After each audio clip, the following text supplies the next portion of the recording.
Oke, Assalamualaikum warahmatullahi wabarakatuh. Waalaikumsalam Waalaikumsalam warahmatullahi wabarakatuh. Ya, terima kasih atas waktunya dan kesempatannya. Sebenarnya berat ya buat saya nih disebutnya dosen tamu gitu kan. Jadi sebenarnya saya cuma sekedar sharing aja ya dari apa yang saya coba ingin pahami gitu loh. Atau bagaimana cara memahami gitu loh. Tapi dari sisi subjektif saya. Ya mudah-mudahan dengan forum ini ada koreksi lah. Ada masukan ya yang bisa mengimprove apa yang telah saya pahami gitu. Ya mungkin ada sedikit diskusi juga nanti untuk lebih memperdalam gitu loh. Oke, langsung aja ya kalau tadi teman-teman udah dengan berbagai kata pengantarnya, ya saya langsung aja masuk. Ini saya coba sajikan ya metrik dasar pemahaman saya gitu ya. Yang utamanya terkait dengan sunnah Musa ini. Yang pertama itu, ini kan kita coba memahami ya. Nah, kalau saya dalam sebuah pemahaman itu, konteksnya itu kepada pribadi atau internal. Jadi, sasarannya itu bagaimana saya sepaham-pahamnya gitu. Berbeda dengan kita berkomunikasi. Kalau berkomunikasi itu mencoba menyampaikan sesuatu agar apa yang kita maksud itu bisa dipahami oleh komunikan, artinya yang kita ajak komunikasi. Nah, yang saya jumpai biasanya kita asik dengan background kita, nggak peduli dengan siapa kita bicara. Misalnya kita dalam menjelaskan isi ayat Al-Quran gitu ya, yang coba kita pahami, karena kita backgroundnya pendidikan yang tinggi, ya kita menggunakan kata-kata atau ya istilah-istilah yang ingin dilihat intelek, tapi pesan tidak sampai. Kalau dulu Pak Hudori pernah bilang bahwa yang Pak Isa sampaikan ini tujuannya ya dengan metosis natifnya itu agar masuk kepada kalangan akademisi, sehingga digunakanlah metode-metode akademis gitu ya. Tapi begitu kita masuk ke dalam ranah katakanlah para petani atau ya yang maaf misalnya pendidikannya kurang, mungkin hanya jadi gagah-gagahan orang yang tertarik itu. Wah keren nih, gue bisa ngomong gitu. Tapi ngerti pun tidak. Dan itu sering saya jumpai ya di rekan-rekan ya bahkan mungkin saya juga ya pernah mengalami hal tersebut gitu. Nah sehingga jadi dalam komunikasi itu sebenarnya ada 3 hal yang perlu kita lakukan ya agar si komunikan itu paham dengan apa yang isi yang akan kita sampaikan. Ya, yang pertama itu kan sifatnya translasi. Ya ini hal yang mendasar ya, yang itu sangat-sangat terkait kepada tata bahasa ya, kaidah-kaidah bahasa yang dipahami oleh kedua belah pihak. Misal kalau sering saya contohkan tarik mang gitu.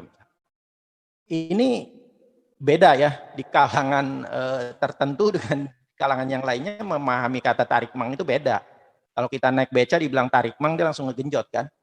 Tapi pada saat kita di lingkungan misalnya taruhlah dangdut koplo gitu ya. Tarik mang, nah itu udah beda lagi gitu.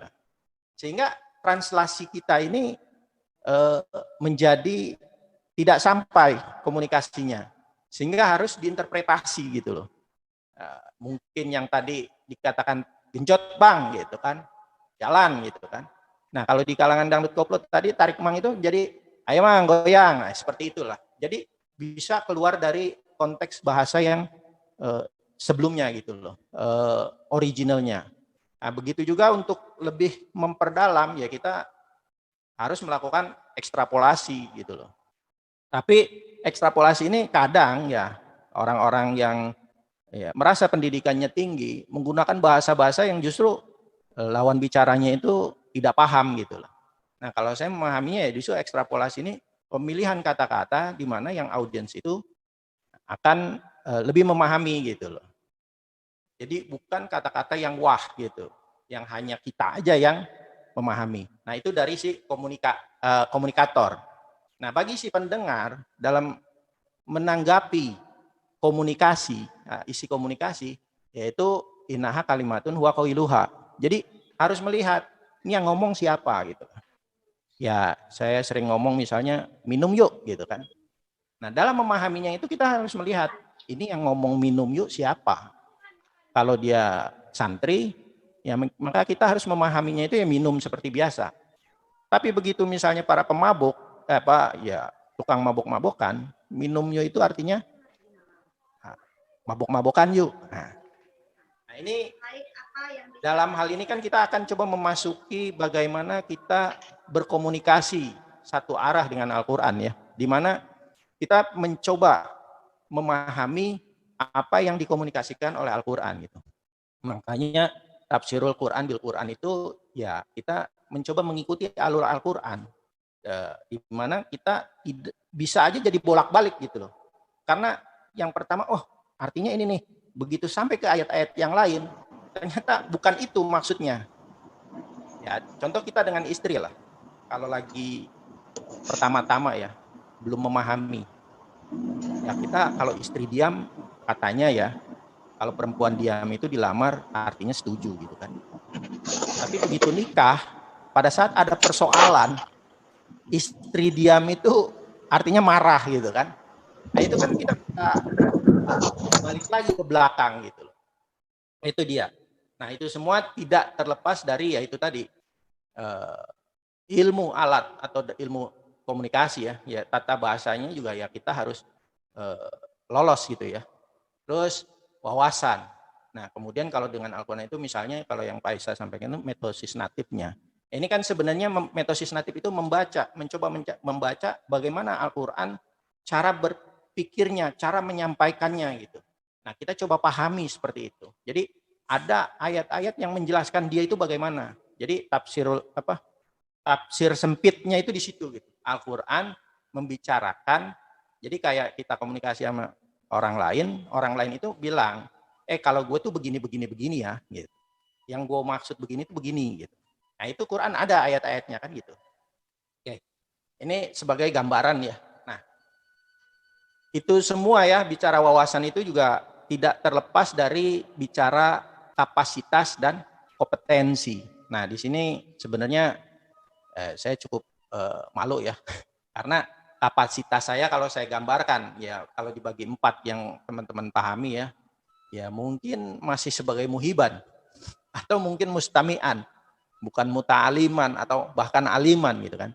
Nah kalau kompetensi, nah ini contoh kompetensi itu kalau saya misalnya ya bicara sahabat Rasul itu ada yang menguasai Al-Quran terutama di bidang hukum ya, karena kalau bicara Al-Quran itu kan muhkamatun, isinya itu norma-norma kehidupan kan gitu, yang dijelaskan wa uhoru mutasabihat. Nah terus kalau misalnya Utsman, ya dia menguasai kompetensinya di bidang ekonomi. Kalau Umar berbicaranya di pertahanan keamanan, terus Abu Bakar itu kebijakan misalnya. Nah, ini kompetensi, contoh-contoh kompetensi. Otomatis pada saat berbicara ayat atau berbicara memahami suatu ilmu, nah, kompetensi itu akan mempengaruhi gitu loh. Contoh yang ya sering saya dengar itu pada saat orang mendengar kata ceker ayam, nah, bagi yang kompetensinya di bidang sipil melahirkan ya cakar ayam kan gitu, fondasi cakar ayam. Tapi kalau yang ekonomi mungkin ya tukang bakso, wah jadi sop ceker ayam gitu kan dengan yang enak kan seperti itu. Nah hal ini kan sifatnya subjektif. Nah makanya itu tadi kalau kita berkomunikasi dengan Al-Quran, ya mau nggak mau kita mencoba runut sedikit demi sedikit, pahami. Tiba-tiba harus mundur lagi ke belakang, ya mau nggak mau gitu. Makanya kemarin Pak Sarip menggambarkan seperti itu, coba saya ada mengulang kembali gitu loh. Oke. Nah bicara sunnah Adam itu, sunnah Musa.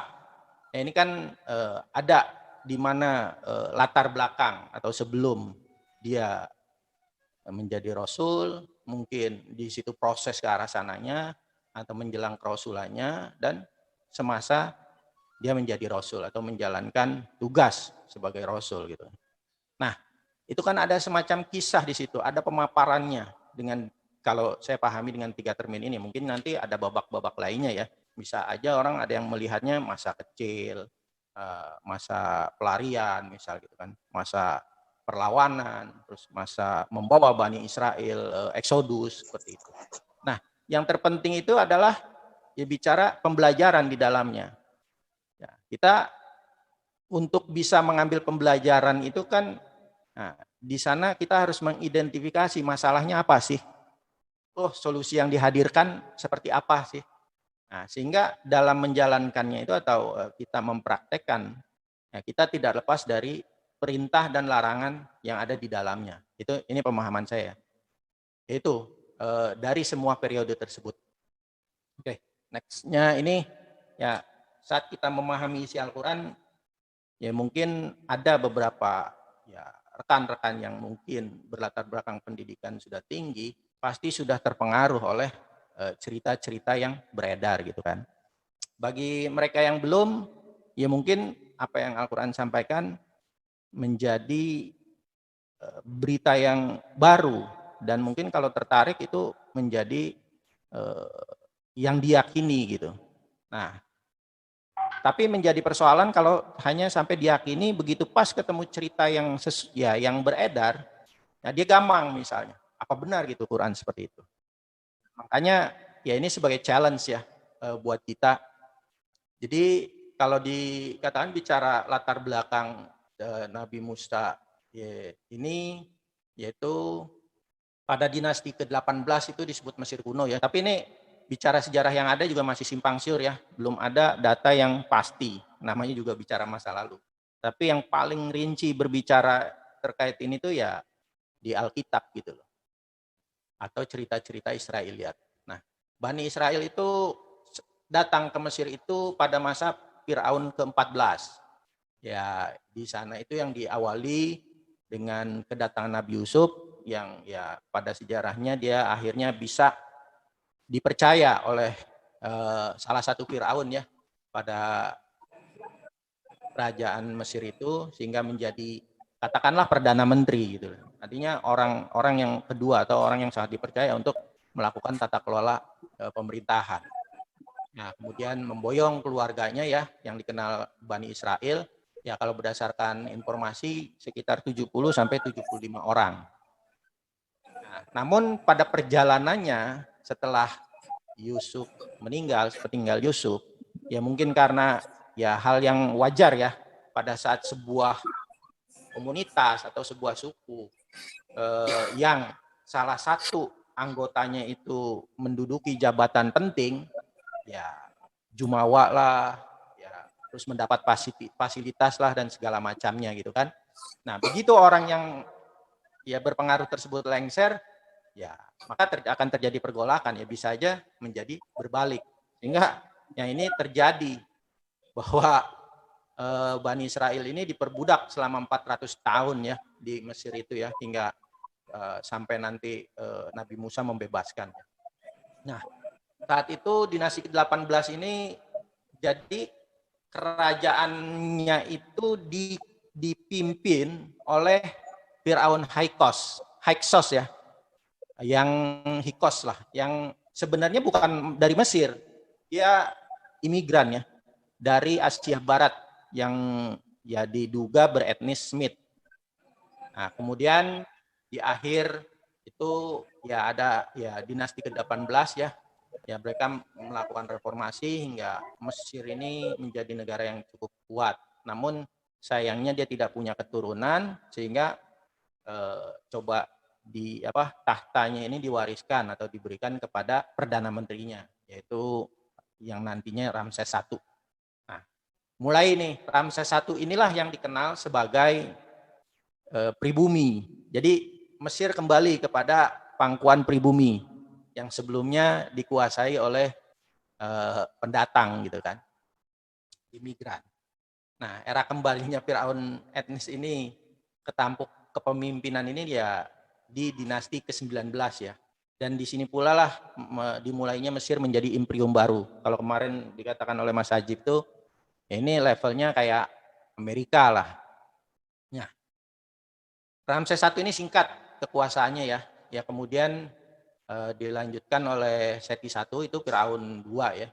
Nah ini sebenarnya masih satu keturunan, cuman dia ini ya kayaknya kayak saudaranya atau saudara tirinya lah ya. Nah baik Ramses I maupun Ramses II ini sebenarnya mereka melakukan program militer besar-besaran sehingga menjadi imperium baru. Nah ada pendapat yang pertama itu bahwa Nabi Musa itu dilahirkan itu pada masa Seti I. Yang kemudian kembali setelah dari Madian itu, turn back itu ke Mesir, nah itu berhadapannya dengan Ramses II. Tapi ada juga yang pendapat kedua bahwa Nabi Musa itu dilahirkan pada masa dinasti Raja Ramses II. Ini Firaun ke itu 19, 20 mungkin Firaun ke 21 ya. Nah, dan kembali dari Madian itu pada Firaun selanjutnya yaitu Merneptah gitu. Ya. Nah, yang menarik di sini adalah ya ada sempalan katanya yang cantik itu kan Cleopatra ya. Nah, ceritanya itu ada lagi katanya yang lebih cantik yaitu istrinya Ramses II. Ya, kalau ada dugaan saya yang namanya Imratul Firaun tuh ini gitu, yang memungut Nabi Musa menjadi anak angkat. Karena dalam ceritanya ini dia punya anak yang harusnya kuat dia menjadi penerus Ramses II, tapi ternyata menghilang begitu aja. Akhirnya yang ditunjuk itu Mermeptah dari selir yang lainnya ya. Nah, ini dugaan bahwa Firaun yang ditenggelamkan ini adalah Mermeptah itu ya berdasarkan data forensik ya yang dilakukan di Mesir, adanya di mumi yang Mermeptah ini ada kayak garam lah ya. Itu yang memperkuatnya. Sedangkan kalau Ramses II itu dia disinyalir meninggal itu karena infeksi bagian mulut gitu. Jadi sampai sekarang ya yang ini ya, yang pendapat kedua yang lebih masuk akal. Oke. Nah, Nabi Musa ini ya setelah berhasil ya membebaskan Firaun dari membebaskan Bani Israel dari cengkraman Firaun itu ya membawa eksodus Bani Israel untuk kembali ke bumi Kanaan itu sebanyak 600.000. Nah ini cuman di sejarah Mesir tuh nggak ada, jadi masih diperdebatkan apakah memang dalam satu gelombang atau bertahap seperti itu. Ini peristiwa hijrah kembali nih, balik lagi ke tanah kelahiran. Oke, ini sekilas ya. Ya kita coba saya coba memasuki pemahaman saya ke dalam surat Qasas ya, yang ya salah satu surat yang dari awal menceritakan tentang Nabi Musa ya, selain surat Toha ya. Nah, langsung kita ke ayat 2 yang menjadi fokus saya itu tilka ayatul kitabun mubin. Nah, di sini ayatul kitabun mubin.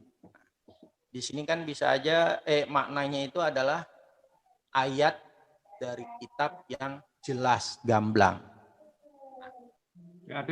Perlukah penafsiran terhadap pemaparan yang sudah dinyatakan mubin tersebut gitu loh. Itu yang menjadi catatan ya. Kalau menurut ini saya ya.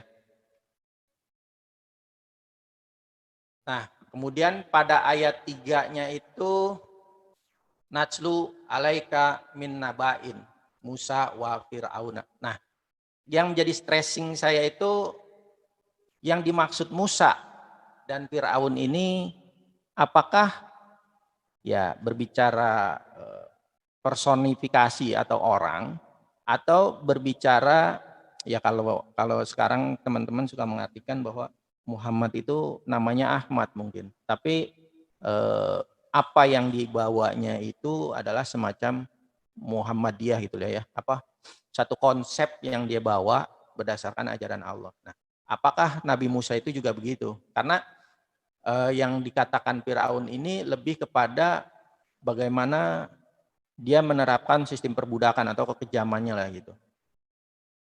Tuh, yang kemudian kata nabain. Nah, ini beda dengan yang diajukan oleh surat Toha ya, ayat 9 ya. Wahal ataka hadisul Musa. Nah, ini apa bedanya nabain dengan hadisul Musa, dengan nabain Musa? Apakah karena ada Fir'aunnya atau ya memang berbeda gitu loh. Kalau tracingnya di surat Toha itu misalnya lebih kepada Musa sudah menjadi rasul misal. Bicaranya sunahnya. Atau kalau di sini lebih general gitu loh. Dari dia kecil sampai akhir.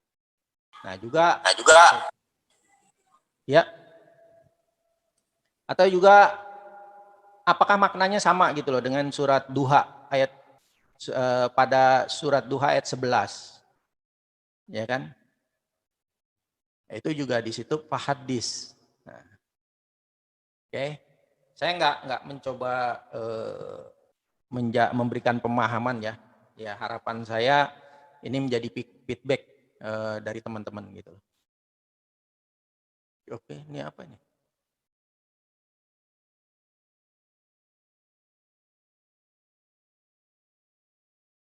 Ini kenapa nih? Tiba-tiba stop. Pak Zainul, mohon maaf, nggak usah share screen Pak Zainul ya. Oke. Nah Lanjut, ini ayat lanjut. keempatnya ini juga ya mungkin menjadi pertanyaan bagi teman-teman, yaitu abna ahum disandingkan dengan nisa ahum. Nah, abna ini apakah artinya anak laki-laki atau generasi general gitu. Dan kemudian wanisa ahumnya itu dimaknainya bukan dan anak perempuan, tapi wa-nya itu mukolabah ya, kebalikan. Jadi membunuh atau membantai generasi Bani Israel, tetapi membiarkan hidup yang wanitanya gitu. Jadi dia nggak pandang bulu, nggak anak-anak aja gitu. Nah, sifatnya juga kalau saya melihatnya pembantaian ini bukan wah semua dibunuh gitu, tapi ada yang dibunuh. Karena berdasarkan cerita yang ada adalah lebih kepada perbudakan. Ya, dengan dia disuruh ngebangun kota-kota pertahanan. Nah, ini kalau dibunuhin itu kan ya nggak mungkin dijadikan budak gitu loh. Jadi tapi ada pembunuhan juga gitu loh. Nggak berarti tidak ada semua atau sebagian gitu. Kemudian ayat 5 ini saya fokus pada wanaja'aluhum a'immatu wanaja'aluhum mul warisan. Nah, jadi yang dijadikan panutan itu mereka. Nah, mereka yang mana? Ya kalau melihat ayat sebelumnya itu saya melihat semangat perlawanan mereka terhadap penindasan ini, ya ini yang harus diwarisan, menjadi panutan, menjadi ikutan, aimatun. Dan ini harus diwariskan. Sehingga bangsa-bangsa yang mengalami hal yang sama, nah, itu katakanlah mencontoh itu gitu, bangkit, nggak diem aja gitu loh. Dan tentunya ya harus dengan ajaran Allah. Oke. Ayat ke-6 ya itu kan kelanjutan aja ya. Jadi saya langsung ke ayat ke-7-nya terkait auhaina. Pemahaman sekarang kita itu bicara yang mendapatkan wahyu itu hanya nabi, rasul. Tapi ternyata Al-Qur'an menyajikan bahwa bukan hanya Maryam yang mendapat wahyu dari Allah. Tapi ternyata Umi Musa juga mendapatkan wahyu dari Allah. Makanya saya kadang menyampaikan wahyu ini sebenarnya semacam inspirasi kepada siapa saja gitu. Dan bisa dan sebenarnya semua dari Allah, karena isi ya ajaran Allah itu kan hak dan batil. Tinggal kitanya mau memilih atau menolak pada saat kita mendapat bisikan yang nggak baik gitu ya melalui dimensi setan. Ya kalau kita menolak ya berarti kita udah menjalankan perintah Allah untuk menolak yang dilarang gitu kan. Ardiihi. Nah, ini kata diartikan menyusui, tapi ya kalau saya sih alternatifnya ini salah satunya itu rawatlah. Iya. Karena sudah pastilah seorang ibu melahirkan anak sudah pasti menyusuinya. Nggak mungkin enggak. Tapi pada saat merawat udah pasti menyusui gitu loh. Cuman ada juga kan ibu yang tidak mau merawat. Kalau udah tidak mau merawat udah pasti tidak menyusui. Nah, yang menarik adalah kata wajah iluhu. Nah, pemahaman saya wajah iluhu ini kalau diartikan ya baik yang Pak Hudori juga sampaikan, akan saya jadikan Musa menjadikannya itu seorang rasul gitu. Padahal kalau yang saya pahami ini jailuhu ini kan kata perintah ya, atau mirip dengan fiil isim fa'il gitu loh, yang bentuk jamak. Tapi ini saya lebih lihat ini kata perintah. Jadi perintahnya itu bukan hanya merawat ya isi wahyu itu, tapi kalau Musa mau kembali ke pangkuan Anda, pangkuan ibunya, maka jadikanlah ia bagian dari mursalin gitu. Ini yang saya coba pahami ya, coba saya runut gitu. Jadi Allah selain memerintahkan merawat juga memerintahkan menjadi atau mendidiknya menjadi bagian dari para utusan. Nah, ayat 7 ini dimulailah Allah memperlihatkan apa yang menjadi kekhawatiran Firaun. Jadi jawabannya itu mulai diceritakan tuh. Kan di ayat 6 itu kan Firaun khawatir. Nah, kekhawatirannya itu apa sih? Nah, ini mulai diceritakan. Nah, ayat 9 ya, ayat 8 enggak ada pertanyaan. Enggak ada yang saya inikan lah ya. Apa mungkin Imra'atu Fir'auna itu sebagai agent dari Umi Musa? Tapi kalau saya sih ya nggak akan jawab lah. Ya cuman kalau orang yang senang cerita konspirasi ya mungkin akan mengarah ke sana. Ya seperti yang saya jelaskan ya dalam kita memahami kalau background kita orang-orang yang suka ya senang dengan konspirasi pasti ya mengarah ke sana gitu. Ya whatever itu ya pasti ada pelajaran yang bisa ambil di dalamnya gitu kan. Terus dalam ayat ini juga dikatakan hum la yas'urun, mereka tidak menyadari gitu. Nah, siapa yang dikatakan mereka ini gitu kan? Karena di sini konteksnya itu kan nah, jadi bicara ini kadang kita pada saat melihat ayat itu seolah-olah kejadiannya itu saat itu ya orang-orang yang hadir hanya itu aja. Padahal kita juga bisa melihat bahwa ayat ini tuh berlaku di luar itu gitu loh. Misalnya ya, di sini hanya dikatakan masalah terkait Imro'atu Fir'aun dengan ya hanya dua pihak di sini nih. Tapi ternyata di sini dibicaranya home gitu loh. Nah, ini yang perlu kita pahami. Kenapa bukan mukuma gitu kan? Terus apakah yang dimaksud dengan kata memanfaatkan oleh Imro'atu Fir'aun ini? Karena kalau berdasarkan teori konspirasi mungkin gini loh. Untuk memecah belah Bani Israel ya maka harus ada dari kalangan Bani Israel yang diperlakukan tidak adil. Sehingga akan pecah gitu ya. Tapi kalau semua diberlakukan adil artinya diintimidasi atau dianiaya semua pasti mereka akan melakukan perlawanan. Tapi pada saat misalnya ada yang tidak, nah mereka akan berantem sesama mereka gitu. Itu apa bukan itu sifatnya divide et impera gitu ya, yang dimaksud oleh ayat 4 sebelumnya.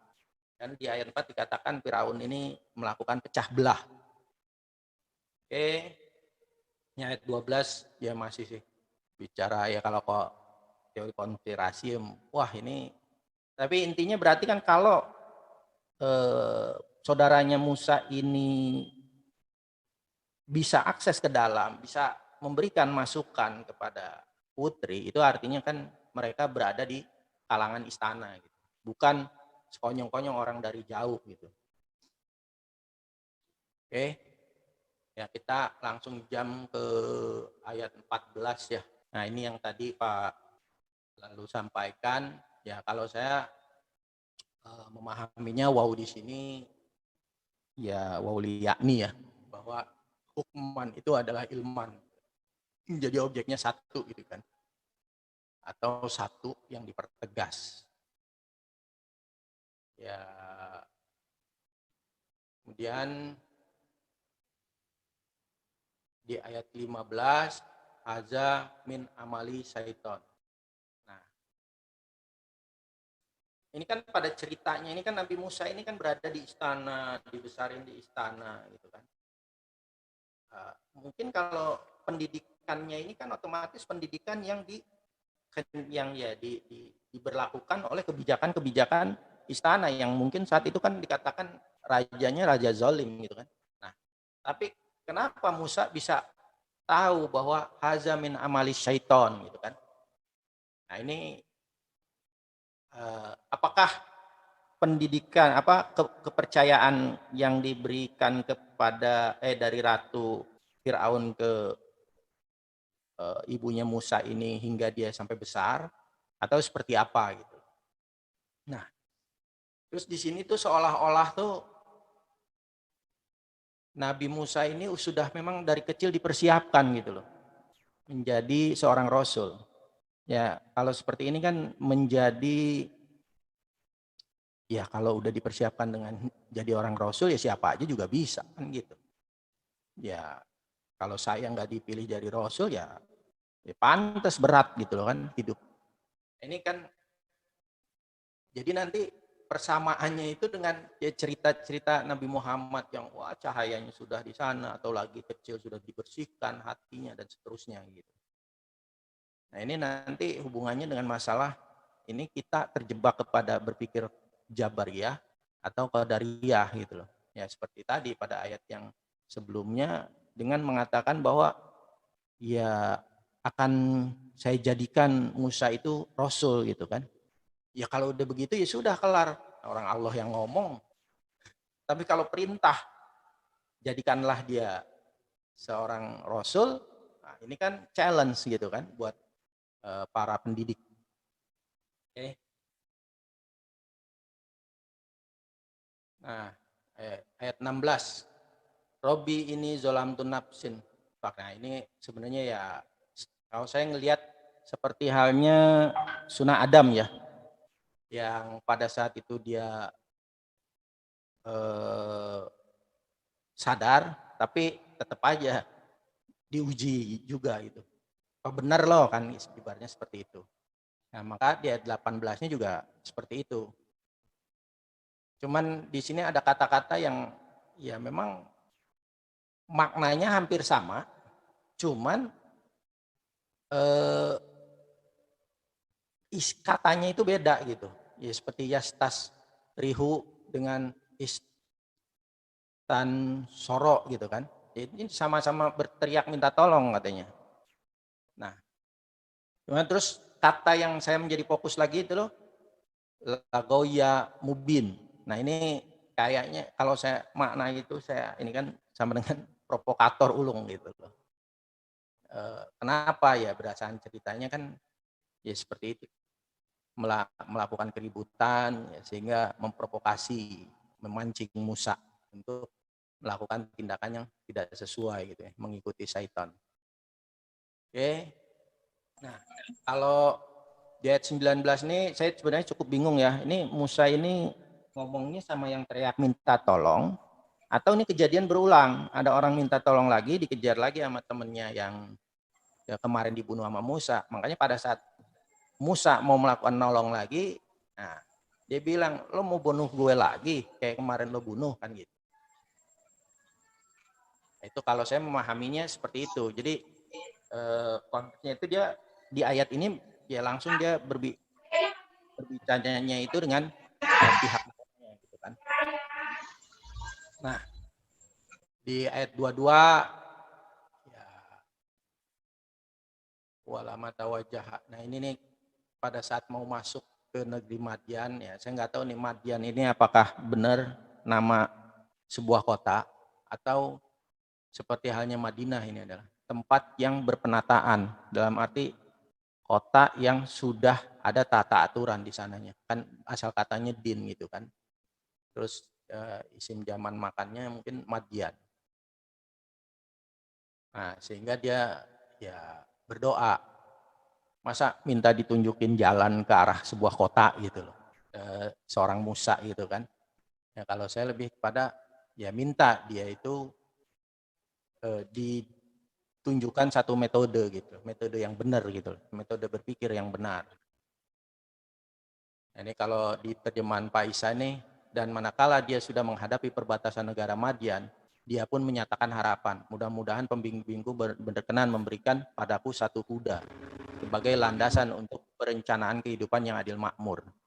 Nah itu jadi seperti nggak nyambung nih kalau negara Madian terus bicara cara apa ya, cara hidup gitu loh. Nah, itu. Terus saya langsung ke ayat 23 dan 24 terkait cerita tentang dua orang putri, ya, seorang kepala suku. Nah, di situ khotbukuma ini kan kalian berdua, kalau diambil dari katanya itu kan khutbah itu kan lagi ceramah gitu kan. Tapi di sana tidak diartikan seperti itu. Ini saya coba ambil yang dari Pak Isa ya. Dan dikala dia telah mencapai salah satu mata air sumber perekonomian Madian, niscaya didapatinya lah di atas itu satu golongan manusia yang sedang melakukan monopoli peternakan. Di mana didapatinya selain mereka itu dua wanita penggembala yang sedang terdesak usahanya. Dia menyatakan keduanya, mau apakah kalian berdua? Keduanya menjawab, kami tidak mampu mengambil air sehingga ternak kami menjadi kocar-kacir semua. Sedangkan kami adalah kakek yang sudah tidak mampu berpikir. Nah ini kata sayho, ini diartikan yang tidak mampu berpikir. Tapi kalau dalam Pak Hudori itu kepala suku gitu. Ya kalau saya lihat di kamus juga salah satunya artinya kepala suku. Nah, kalau dihubungkan dengan kata khotbukuma, nah ini sedikit saya ngelihat kepada mungkin cerita Nabi Muhammad ya. Sebelum dia menjadi nabi ini kan dia ketemu dengan Khadijah. Nah, ini ekonom gitu loh, konglomerat. Nah, ini kalau di atas ini bicara apa ya, monopoli peternakan, apa bukan ini dua wanita ini ya sedang melakukan perekonomian juga gitu. Jadi ya kan akhirnya menikah nih sebagai modal seorang rasul untuk pembiayaan dakwah gitu loh. Oke, tuh. Nah, yang kemudian ya singkat cerita ayat 27-nya ini kan perjanjiannya ini cukup aneh ya. Bekerja kepadaku selama 8 tahun digenapkan atau ya kalau 10 tahun lebih bagus gitu loh. Ini saya melihat kayak periode Nabi Muhammad itu 8 tahun itu ratil, 2 tahun itu sholat gitu loh kan. Periode ratil dan sholat. Apa bukan di sini ya proses pembelajaran ya Nabi Musa ini coba ya disuruh ratil dan sholat gitu. Nah saya nggak tahu ini yang dinikahinya ini apakah benar perempuan orang atau nikah di sini dalam artian ya menikahi wanita di sini ya menikahi ajaran Allah kayak dia beberapa rekan kita kan bicara nikah mukmin itu nikahnya itu kan dengan ajaran Allah katanya. Nah setelah 8-10 tahun proses pernikahan itu ya baru dia disuruhlah ke Mesir lagi kan, dia kembali lagi untuk implementasi gitu loh. Oke. Nah, itu ayat 29-nya ya ini. Walama qadaya musal ajal wa rusuluhu ahlihi. Nah, ini kan semodel dia bilang nih sama pendukungnya gitu kan, ya orang-orang ya komunitasnya lah ya. Tunggu, gua mau kontemplasi dulu. Karena nih kayaknya ada secercah cahaya ini. Ada secercah harapan kayak gitu. Nah, ini kan sama seperti halnya Nabi Muhammad pada saat itu izin lah kepada istrinya, ibu mau ke Gua Hiro gitu loh. Nah, disinilah proses kenabian. Apa bukan itu yang dimaksud dengan wahal ataka hadisul Musa? Jadi Allah itu bilang ke Nabi Muhammad, ini peristiwa Musa ini ya terjadi juga gitu loh di sunnah ente Muhammad gitu kan. Nah, ayat 30-nya ini kan dia sendirian, terus Allah langsung bicara ke Musa. Nah, ini juga menjadi pertanyaan buat saya ya. Apa benar ini Allah yang langsung berbicara ke Musa gitu loh. Ini anallaha rabbul alamin. Kalau seperti itu berarti seperti halnya sunnah Adam gitu kan. Yang dia langsung berbicara dengan Allah gitu kan. Nah, bagaimana pemahaman dengan kita selama ini yang menganggap kalau ada kata Allah itu Allah biilmihi. Nah, kalau di sini innani anallaha rabbul alamin ini apa gitu kan? Apakah Allah personifikasi, artinya personal atau zat atau Allah ajarannya gitu. Oke. Ayat 31 Asoka. Ya, pemahaman selama ini ada yang mengatakan apa ya? Semacam Taurat ya. Tapi ada juga yang bilang pendukung. Benarkah makna Asoka ini adalah pendukung? Padahal kalau dilihat ayat 29, ini kalau ayat 31 ini kejadiannya beruntun dalam satu frame, Musa itu pergi sendiri gitu loh. Tapi di situ diceritakan bagaimana kalau pendukungnya dipersilahkan, itu bagaikan ular gitu kan. Sehingga Musa ngeri, sehingga lari ya terpirit-pirit kemudian dipanggil. Ini sebenarnya seolah-olah ya kalau saya pahami seperti halnya Nabi Muhammad pada saat Iqra anta bismi rabbikal ladzi khalaq, itu dia ketakutan melihat malaikat gitu. Ini ada kemiripan gitu loh. Nah, ini kalau satu frame, tapi ya bisa aja ini perintah ini nggak satu frame gitu loh. Jadi beberapa selang waktu kemudian, nah saat dia dengan para pendukungnya ini, ya turun ayat ini, ya kan? Nah, kemudian ya dicoba ya, pendukungnya ini dilepas lah ya, sehingga ya terjadi sebuah yang bikin ngeri gitu loh buat Nabi Musa karena begitu hebatnya gitu. Ayat 32 ini kan udah mulai nih diperintah untuk nyamperin Firaun lah ya. Nah, di sini kata jaibika ya. Ada ya, saya membuka dua aplikasi Al-Qur'an. Yang satu mengartikan kerah baju dan ada juga yang mengartikan saku. Tapi kalau saya lihat di kamus itu saku. Tapi ini dua-duanya ini nggak ada persoalan. Tapi padahal kan ini apa ya? Satu hal yang berbeda. Kerah baju itu di sini gitu loh. Saku itu di sini gitu. Atau kerah baju ini jadi saku. Nah, kemudian janahaka. Janahaka di sana artinya apa ya?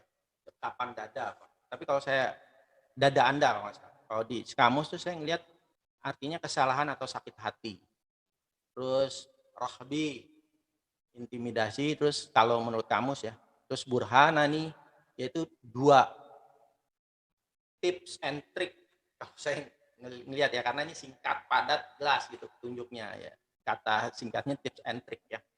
Jadi kalau saya coba sampaikan pemahaman saya tuh, sembunyikanlah kemampuanmu seperti halnya memasukkan ke dalam sakumu. Maka pada saatnya akan keluar sempurna tanpa celah.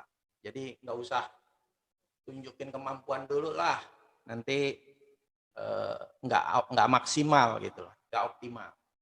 Dan dekaplah atau tahanlah, sabar, tahan sakit hatimu atau rasa bersalahmu dari satu intimidasi yang menyakitkan. Ya itu kan karena kalau melihat penjelasan ayat-ayat sebelumnya kan bagaimana dia Bani Israel diintimidasi. Ini kalau tidak di manage, nah ini akan balik lagi sebelumnya, terprovokasi. Nah, bisa-bisa gagal lagi gitu. Ini kalau saya memahami ya.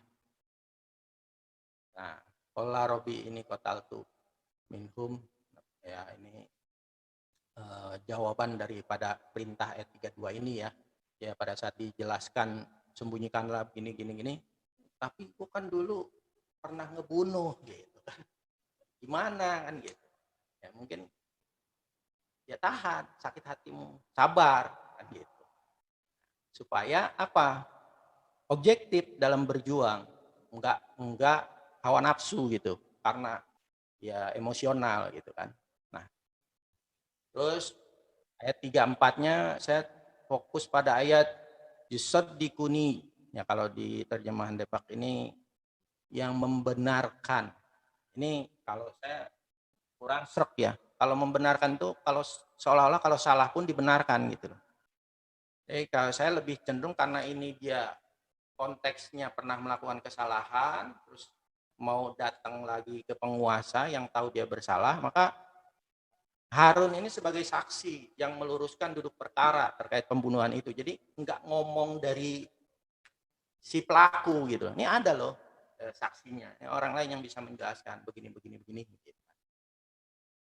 Oke, ini ayat 35 isi masalah. Kayaknya cukup sampai di sini ya.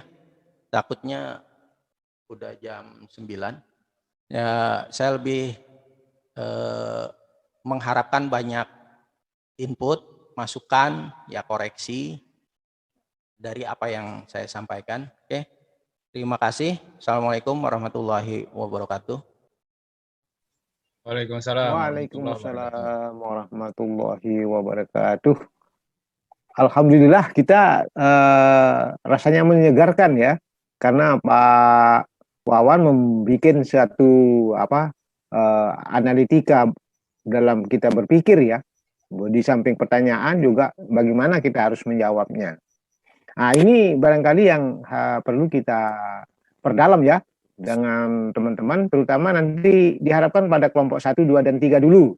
Baru nanti teman-teman yang klaster kedua gitu ya. Silakan mungkin nanti langsung aja Pak kepada satu tanggapan kepada Pak Wawan dari struktur yang dipaparkan tadi. Monggo untuk kelompok 1 siapa yang akan maju untuk menyampaikan pertanyaan atau mungkin juga tambahan atau mungkin diskusi dan seterusnya. Silakan.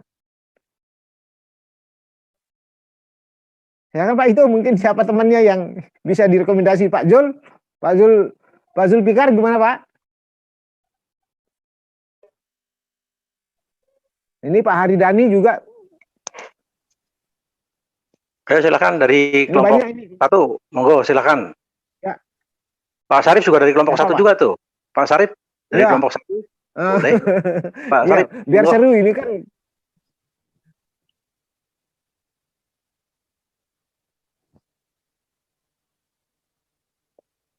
Ada nggak nih Pak Sarif? Ayo Pak. Ya. Saya pikir ini agak seru ini sebenarnya. Jadi bagaimana kita memperdalam lagi kan sebenarnya. Pak Haridani ya, silakan Pak Hari ya. Anu ya Pak Hari, moodnya.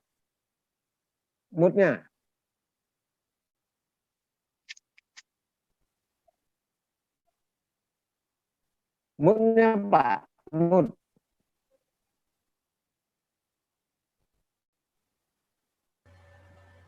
Ya, kalau ya silakan Pak, silakan. Sambil nunggu teman-teman yang lain nih. Luar biasa paparan Pak Wawan ya, terutama tinjauan tata bahasanya. Saya udah berkaitan tata bahasa nih, ampun ya. saya mungkin lagi tinjauan sejarahnya ini. Sejarahnya juga cukup luas. Saya nggak tahu literatur yang digunakan ini karena memang bicara sejarah itu kan kalau Max Edmund bilang tergantung siapa yang nulis kan gitu. Nah ini sejauh mana pertanggungjawaban referensi sejarah ini juga sering menjadi perdebatan ya di kalangan sejarawan ya. Tapi yang paling otentik tentu sejarah itu Quran itu sendiri kan itu.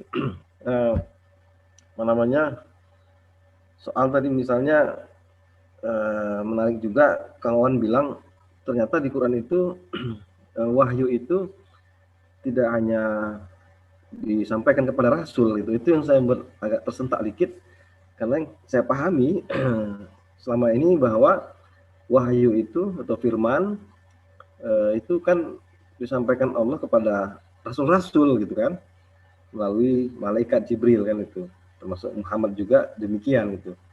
Nah ini data ayat tadi, ayat berapa tadi itu dijelaskan Kang Wawan, ternyata Allah menyampaikan wahyu tidak hanya kepada Rasul. Nah ini juga saya kira perlu dielaborasi lebih jauh ini penjelasannya. Mungkin itu saya masih belum utuh menangkapnya gitu. Saya kira itu ya sementara.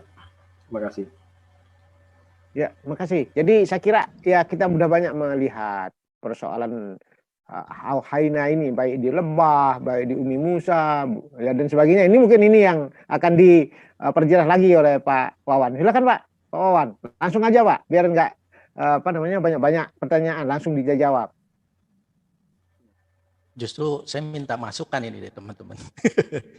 Ya intinya kalau saya pribadi, kadang ya saya pribadi ya, selama ini mungkin karena kita jauh ya dari sumber ilmu ya, dalam artian di sini cerita para rasul. Ya ini juga menjadi sebuah pertanyaan buat diri saya.